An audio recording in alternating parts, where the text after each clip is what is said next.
Commissioner নির্বাচন commission বিষয় স্বইচ্ছায় committee বিলুপ্ত ঘোষণা ও ক্ষমতা হস্তান্তর।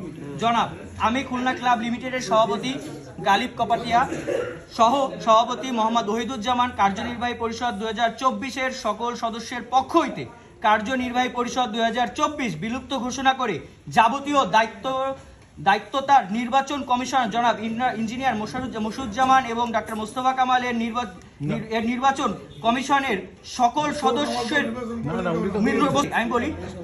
সদস্যের নিকট নির্বাচন না হওয়া পর্যন্ত হস্তান্তর করিতেছি। এইখানে সভাপতি সহসভাপতি এক জায়গায় আগে সিগনেচার করুক, যারা আছে তারা সিগনেচার করুক। কে এখানে কমিটিতে পরে আছে, কে আওয়ামী লীগের আছে, কে আওয়ামী লীগের নাই, কে দোসরের আছে, দোসরের নাই, এটা আমরা এরপরে আবার ঠিক করব, আবার পর্যালোচনা করব। যদি এখানে দেখি এর ভিতর কেউ আওয়ামী পন্থী আছে, আওয়ামী লীগের আছে বা স্বৈরাচারের দোসর আছে, তাদেরকেও ঠিক একইভাবে আমরা এইভাবে পদত্যাগ এবং বিলুপ্ত করাবো। আপনারা কি বুঝতে পারছেন? এখন আপনারা